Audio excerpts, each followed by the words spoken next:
ومن أحسن قولا ممن دعا إلى الله وعمل صالحا وقال إنني من المسلمين.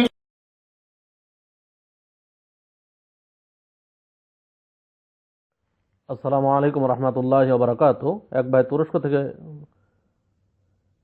প্রশ্ন করেছেন যে কেউ যদি কারো টাকা নিয়ে থাকে এবং সে তা পরিশোধ না করে, অর্থাৎ সেই টাকা যদি আত্মসাৎ করে সে, তাহলে মৃত্যুর পরে পরকালে তার পরিণাম কি হবে? দেখুন, এটা হাক্কুল ইবাদ, মানুষের হক নষ্ট করা। আপনি একজনের পয়সাকে আত্মসাৎ করে ফেলছেন, এটা বড় ধরনের অপরাধ। রাসূলুল্লাহ সাল্লাল্লাহু আলাইহি ওয়াসাল্লাম এর শাস্তি কিভাবে হবে? রাসূলুল্লাহ সাল্লাল্লাহু আলাইহি ওয়াসাল্লাম বলছেন সাহাবীদেরকে যে আতাদরুনা মাল মুফলিস, হে সাহাবীরা, তোমরা কি জানো সবচাইতে অসহায় দরিদ্র নিঃস্ব ব্যক্তিকে? তখন সাহাবীরা বললেন, আল মুফলিসু ফিনা মান লা দিরহাম লাহু ওয়া লা মাতা। আমাদের মধ্যে সবচাইতে অসহায় দরিদ্র নিঃস্ব ব্যক্তি হচ্ছে সেই যে যার ধন সম্পদ কিছুই নেই, সে ব্যক্তি। রাসূলুল্লাহ সাল্লাল্লাহু আলাইহি ওয়াসাল্লাম বললেন, ইন্নাল মুফলিসা মিন উম্মতি মান ইয়াতি ইয়াউমাল কিয়ামাতি বিসসালাতিন ওয়া সিয়ামিন ওয়া যাকাতিন।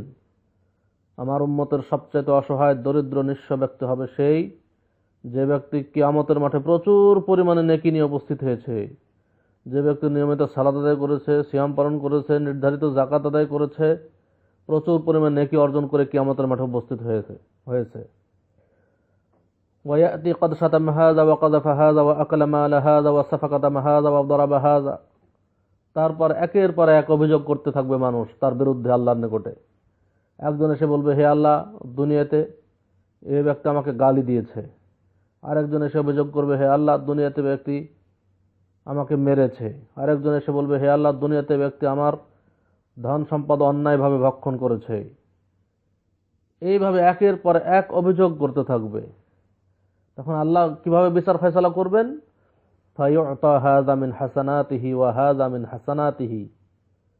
তখন আল্লাহ যখন একজন এসে বলবে, হে আল্লাহ, দুনিয়াতে এই ব্যক্তি আমাকে গালি দিয়েছে, তখন সেই গালির পরিমাণ নেকি, ওই ব্যক্তির যে প্রচুর নেকি রয়েছে, ওই নেকি থেকে ওই গালির পরিমাণ নেকি নিয়ে ওই ব্যক্তিকে দিয়ে পরিশোধ করে দিবেন। আরেকজন এসে বলবে, হে আল্লাহ, দুনিয়াতে এই ব্যক্তি আমার ধন সম্পদ আত্মসাৎ করেছে, তখন আবারও সেই পরিমাণ নেকি ওর থেকে নিয়ে তাকে দিয়ে পরিশোধ করে দিবেন। এইভাবে একের পর এক নেকি দিয়ে পরিশোধ করতে থাকবেন। ফাইন ফানিয়াত হাসানাতুহু, নেকি দিয়ে পরিশোধ করতে করতে যখন নেকি শেষ হয়ে যাবে, অথচ অভিযোগকারী শেষ হয় নাই, আরও অভিযোগকারী আসছে অভিযোগ করতে, কিন্তু নেকি দিয়ে পরিশোধ করার মতো আর নেকি নেই। তখন আল্লাহ কি করবেন? উখিযা মিন খাতায়াহুম ফাতুরিহাত আলাইহি সুম্মা তুরিহা ফিন্নার। তারপর যারা অভিযোগ করতে এসেছে, যেহেতু নেকি দিয়ে পরিশোধ করার মতো আর নেকি নেই, সেহেতু যারা অভিযোগ করতে আসছে তাদের অভিযোগ সমপরিমাণ পাপ তাদের থেকে নিয়ে ওই ব্যক্তির ঘাড়ে চাপিয়ে দিবেন। সুম্মা তুরিহা ফিন্নার, অথবা সেই পাপের শাস্তি ভোগ করার জন্য তাকে জাহান্নামে নিক্ষেপ করা হবে। এটাই হলো এর শাস্তি। কিয়ামতের দিন নেকি দিয়ে পরিশোধ করতে হবে, কিয়ামতের দিন নেকি দিয়ে পরিশোধ করতে হবে।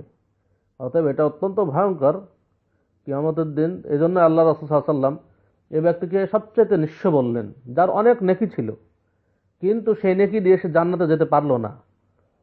সে মানুষের হক নষ্ট করার জন্য তাকে সেই নেকিগুলো দিয়ে এবং ওই ব্যক্তিগুলোর পাপগুলো নিজের ঘাড়ে নিয়ে জাহান্নামে যেতে হলো। এই জন্য এই হলো সবচেয়ে অসহায় ব্যক্তি। অতএব আমরা এই পাপ থেকে আমরা বেঁচে থাকবো, মানুষের সাথে জড়িত পাপ থেকে আল্লাহ তাআলা আমাদেরকে হেফাজত করুন, আমিন। আসসালামু আলাইকুম রহমতুল্লাহি ওয়া বারাকাতুহু।